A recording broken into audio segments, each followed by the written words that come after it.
नमस्कार, capital TV का खास शो सनातन फाइल्स देख रहे हैं आप। मैं हूं आपके साथ पूजा। नए साल की नई सुबह है, नई उम्मीद के साथ हम सब 2023 में प्रवेश कर गए हैं। तो सबसे पहले आप सभी को नववर्ष की ढेरों शुभकामनाएं। उम्मीद करते हैं ये नया साल आपके जीवन में खुशियां लेकर आए। पर इस साल राजनीति में क्या कुछ बदलाव होगा, राजनीतिक दृष्टि से नया साल 2023 कैसा रहेगा, आज इसी पर चर्चा करेंगे। क्योंकि 2024 के शुरू में ही लोकसभा चुनाव होने हैं, इसीलिए 2023 को लोकसभा का चुनावी वर्ष भी मान सकते हैं। इसी साल लोकसभा चुनाव की रण की तैयारी भी होगी और विभिन्न अलग अलग राज्यों में विधानसभा चुनाव का भी तांता लगा रहेगा। तो साल 2023 राजनीति में क्या कुछ लेकर आएगा, नेताओं के लिए 2023 कैसा होगा, आज आपको अपने इस खास शो में बताएंगे। चर्चा के लिए मेरे साथ स्टूडियो में मौजूद है आचार्य हिमांशु उपमन्यु जी। आचार्य जी, बहुत बहुत स्वागत है आपका। राधे राधे राधे। राधे। आपने बताया कि 2023 भारत के लिए कैसा होगा, पर आपसे समझना चाहती हूँ कि राजनीतिक दृष्टिकोण से कैसा रहेगा 2023। देखिए, भारत के लिए कैसा रहेगा, इसके लिए किसी भी देश के लिए ये समझना कि देश कैसा रहेगा, उसके राजा के लिए समझना भी बहुत जरूरी होता है। और राजा के लिए समझने के लिए उस प्रदेश की राजधानी, उस देश की राजधानी के बारे में जानना बहुत अहम होता है। तो मैं जैसा कि देख पा रहा हूँ, कई परिस्थितियां मैंने जैसा कि आपसे चर्चा की, गुरु चांडाल योग बनने वाला है 2023 में, अच्छा नहीं होता है। और बृहस्पति जो कि कारक हैं भाग्य के भी कालपुरुष की कुंडली में, और भारत देश की कुंडली में मैं आपसे पहले भी मैं कह चुका हूं कि वो लाभ भाव के स्वामी हैं और आयु भाव के भी। तो इस कारण से ये अधिक महत्व रखता है। और ये जो गुरु चांडाल योग बनेगा, ये बनेगा जाकर के भारत देश के वैभव में, तो बुरा तो नहीं होगा। क्योंकि राहु की दृष्टि जहां पर पड़ेगी वो घर होगा सब षष्टम भाव, और षष्टम भाव में राहु की दृष्टि विरोधियों का मतलब जो है विनाश। और इसके लिए उस देश के राजा की कुंडली को समझना बहुत आवश्यक है। उस राजा की कुंडली क्या कहती है, तो बात कर लेते हैं। सर्वप्रथम लोग हमारे देश के जो प्रधानमंत्री हैं, क्योंकि हमारे देश की जो सत्ता है वो प्रधानमंत्री के इर्द गिर्द ही घूमती है, तो मोदी जी के बारे में चर्चा करना मुझे लगता है आवश्यक होगा। उनकी कुंडली से जुड़े हुए फैक्ट देखना बहुत जरूरी होगा। उनकी कुंडली जो है लग्नेश मंगल है, और लग्नेश मंगल जो है लग्न में ही मतलब जो उपस्थित हैं, और साथ में जैसी कि परिस्थितियां हैं वर्तमान समय में लग्नेश की ही महादशा चल रही है। और जब अष्टमेश और लग्नेश दोनों मंगल हो जाएं और लग्न में बैठ जाएं तो बनाते हैं शत्रुहंता। वर्तमान समय में अगर कोई राजनीति में चाहता है कि वो बीजेपी से जो है या फिर नरेंद्र मोदी से मुकाबला कर लेगा, तो मैं ज्योतिषी तौर पर एक सीधी बात कह दूं, वो सिर्फ अपने मन में भ्रम पाले हुए है। क्यों? क्योंकि वर्तमान समय में शत्रुहंता परिस्थितियां बनी हुई हैं उस व्यक्ति के जीवन में, जिनसे किसी के लिए भी लड़ पाना मुश्किल है। तो राजनीति में अगर मैं कहूं कि भारत की प्रमुख सत्ता जो है परिवर्तित हो जाएगी, तो असंभव।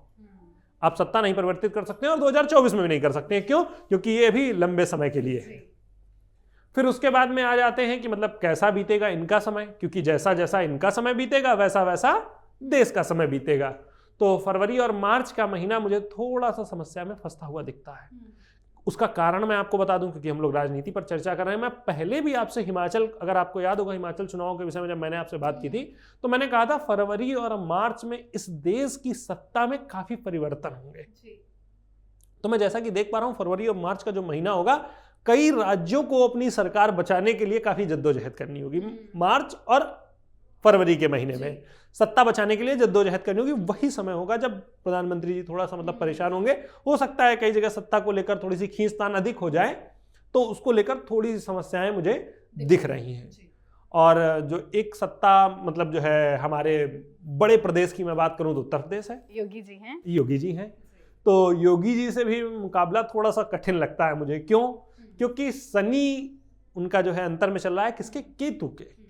केतु उनके लिए इस वजह से अनिष्टकारी नहीं है क्योंकि सन्यासियों के लिए केतु कभी भी बुरे फल नहीं देता है, वो सदैव श्रेष्ठ फल देता है। क्योंकि केतु मोक्ष का कारक होता है, और जिस व्यक्ति ने सब कुछ छोड़ दिया तो अब उसको मोक्ष दिलाएगा व्यक्ति किससे? मोक्ष तो उसको दिलाया जाता है, मुक्ति तो उसको दिलाई जाती है जो कहीं फंसा हो। वो व्यक्ति जो सब कुछ छोड़ कर आ गया है, उसे मुक्ति नहीं दिलाई जा सकती, तो उसे मिलता है यश और सम्मान। तो वर्तमान समय में केतु की महादशा में शनि का अंतर, और क्योंकि शनि जो है सप्तमेश और षष्टमेश दोनों है, अर्थात शत्रुभाव के भी स्वामी है, और शनि जब शत्रुभाव के स्वामी हो जाए तो शनि जो है शत्रुओं को जीने नहीं देते हैं।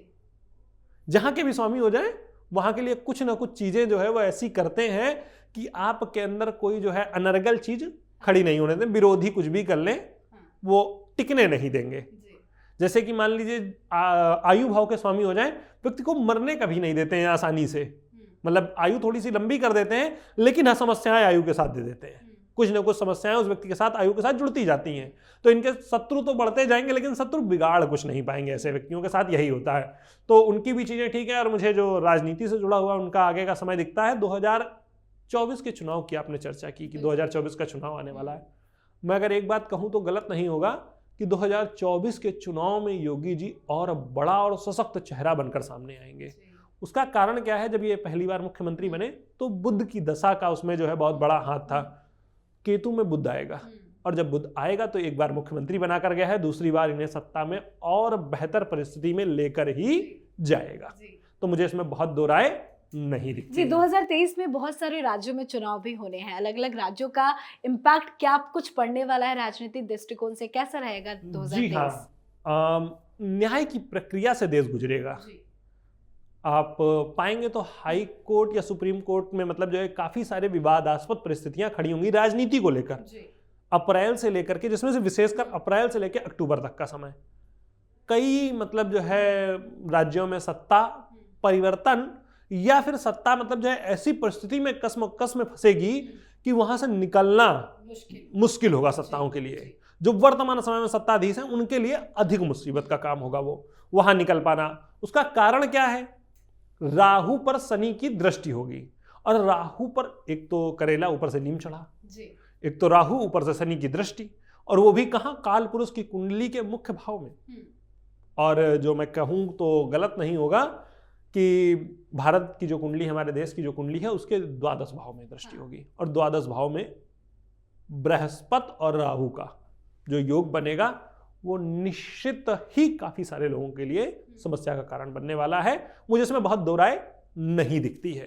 तो जो भी राजनीति कर रहे हैं अगर वो ईमानदारी से करेंगे तो उनके लिए मुझे कहीं ना कहीं कुछ अच्छी परिस्थितियां दिखती हैं, लेकिन अगर बेईमानी पर जाएंगे तो न्याय के लिए तैयार हो जाइए। अभी शनि ने सिर्फ आपको बताया है कि न्याय होता क्या है, अब वो न्याय करेंगे और आपको कहीं ना कहीं उसके लिए तैयार रहना चाहिए। अप्रैल से जो मैं बार बार बात कर रहा हूं अक्टूबर, कहीं ना कहीं विपक्ष जो है हावी होने का प्रयास करेगा। मतलब काफी उथल पुथल देखने को मिल सकता है 2023 में, है ना? जी जी जी, जी। लेकिन ये अक्टूबर के बाद स्टेबल हो जाएगा। जी जी, बहुत बहुत धन्यवाद समझाने के लिए। राधे राधे आचार्य जी। राधे। तो साल 2023 राजनीति के लिए करो या मरो के संघर्ष से भरा होगा। बीजेपी जैसी शक्तिशाली दल से लड़ने के लिए ये वर्ष विपक्षी दलों की एकजुटता के प्रयास किसी बड़ी अग्नि परीक्षा से कम नहीं होगी। मध्य प्रदेश, राजस्थान, तेलंगाना, छत्तीसगढ़, कर्नाटक, मेघालय, त्रिपुरा, नागालैंड, मिजोरम और जम्मू कश्मीर में भी 2023 में चुनाव है। तो कुल मिलाकर राजनीतिक दृष्टि से ये साल बेहद अहम है। आज के हमारे शो सनातन फाइल्स में फिलहाल इतना ही। देखते रहिए कैपिटल टीवी। नमस्कार।